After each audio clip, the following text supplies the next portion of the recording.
कभी सोचा है कि मिलिट्री ऑपरेशंस के नाम इतने ड्रामेटिक क्यों होते हैं? लायन रोर, एपिक फ्यूरी, ये सिर्फ कोड वर्ड्स नहीं हैं। बिल्कुल नहीं। ये तो देशों की पूरी स्ट्रैटेजी का खुलासा करते हैं। आज हम इसी को समझने वाले हैं। अक्सर हमें लगता है कि भाई ये तो बस एक कोड नेम है ना। लेकिन असलियत में ये युद्ध के मैदान में फेंका गया पहला शब्द होता है। ये दुश्मन को और पूरी दुनिया को, दोनों को एक मैसेज देता है। हर नाम के पीछे एक कहानी है, एक इरादा है। आज हम ऐसे ही 3 नामों की कहानी को डिकोड करेंगे जो एक बहुत बड़े टकराव की पूरी तस्वीर हमारे सामने रख देते हैं। तो चलिए सबसे पहले बात करते हैं इजराइल की। उनके ऑपरेशन का नाम ही उनकी आक्रामक रणनीति का पहला और सबसे साफ इशारा है। इजराइल ने अपने ऑपरेशन को नाम दिया लायन रॉर, मतलब शेर की दहाड़। अब ये नाम सिर्फ ताकत दिखाने के लिए नहीं है, नहीं, ये साफ करता है कि उनका इरादा इस जंग की पहली, सबसे जोरदार और शायद सबसे विनाशकारी चोट करने का है। और देखिए, ये सिर्फ कोई खोखली धमकी नहीं थी। लायन रॉर की पहली दहाड़ सीधी ईरान के सुप्रीम लीडर के घर और दफ्तर बेते रहबर पर सुनाई दी। और खबरों के मुताबिक खामेनेई की मौत के साथ इस ऑपरेशन का पहला और सबसे अहम फेज पूरा भी हो गया। अब इस कहानी में एंट्री होती है दूसरे बड़े खिलाड़ी की, अमेरिका। चलिए देखते हैं कि उनके ऑपरेशन का नाम उनके गुस्से की कहानी को कैसे बयान करता है।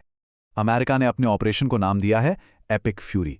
इसका सीधा सा मतलब है महाविनाशक क्रोध या बहुत भयंकर गुस्सा। ये नाम एक ऐसी जवाबी कार्रवाई का सिग्नल है जिसमें शायद कोई रहम नहीं होगा और जो सब कुछ तबाह करने की नीयत रखती है। और यहां एक दिलचस्प बात है, एपिक फ्यूरी और लायन रोर, इन दोनों के लक्ष्य बिल्कुल एक ही हैं। इन ऑपरेशंस का मकसद सिर्फ एक हमला करना नहीं है, बल्कि ईरान की पूरी सत्ता को जड़ से उखाड़ फेंकना है। सुप्रीम लीडर की मौत से लेकर ईरान के न्यूक्लियर और मिसाइल प्रोग्राम्स को खत्म करना और आखिर में वहां की हुकूमत को ही बदल देना। और ये सिर्फ कोई कागजी प्लान नहीं है। सोचिए, इन 5 बड़े लक्ष्यों में से जो पहला और सबसे बड़ा टारगेट था, यानी सुप्रीम लीडर की मौत, वो खबरों के मुताबिक पहले ही पूरा हो चुका है। इससे पता चलता है कि ये अभियान कितनी तेजी और गंभीरता से आगे बढ़ रहा है। लेकिन जैसा कहते हैं, हर कहानी के 2 पहलू होते हैं। तो आप देखते हैं कि ईरान का पक्ष क्या है। उनके ऑपरेशन का नाम एक बिल्कुल अलग कहानी कहता है। ये आक्रामकता की नहीं, बल्कि किसी चीज को खत्म करने की बात करती है। ईरान का स्टैंड इस एक लाइन से बिल्कुल साफ हो जाता है।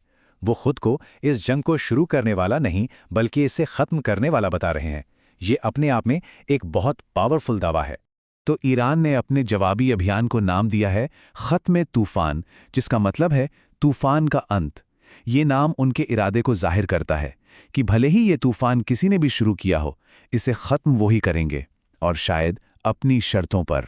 तो जब हम इन 3 नामों को एक साथ रखते हैं, लायन रोर, एपिक फ्यूरी और खत्म तूफान, तो हमें क्या दिखाई देता है? ये सिर्फ 3 नाम नहीं हैं, ये 3 अलग अलग इरादों, 3 अलग अलग माइंडसेट का टकराव है। देखिए, एक तरफ है इजराइल की लायन रोर, जो पहली और सबसे घातक चोट की बात करती है। दूसरी तरफ है अमेरिका का एपिक फ्यूरी, जो महाविनाशक ताकत के इस्तेमाल का संकेत देता है। और फिर तीसरी तरफ है ईरान का खत्म तूफान, जो इस लड़ाई का आखिरी चैप्टर लिखने का दावा कर रहा है। और नामों का ये जो फर्क है ना, वो सीधा सीधा उनकी स्ट्रैटेजी में भी झलकता है। अमेरिका और इजराइल इस जंग को एक झटके में एक तेज और निर्णायक जीत के साथ खत्म करना चाहते हैं। वहीं ईरान की स्ट्रैटेजी इस लड़ाई को लंबा खींचने की हो सकती है, ताकि दुनिया भर से जंग खत्म करने का दबाव बने और वो अपनी शर्तों पर बात कर सके। तो इस पूरे विश्लेषण का निचोड़ क्या है? सार यही है कि ये नाम यूं ही नहीं रखे गए हैं। ये इन देशों की सोच, उनकी प्लानिंग और उनके अल्टीमेट गोल्स को समझने की एक चाबी हैं। ये इरादों का एक खुला ऐलान है। और ये सब हमें एक बहुत बड़े और खतरनाक सवाल पे लाकर छोड़ देता है। जब एक पक्ष दहाड़ रहा है, दूसरा महागुस्से में है और तीसरा तूफान को खत्म करने का दावा कर रहा है, तो क्या ऐसा कोई तूफान सच में खत्म हो सकता है, या फिर ये किसी और बड़े तूफान की सिर्फ एक शुरुआत है? इसका जवाब तो अब सिर्फ वक्त ही देगा।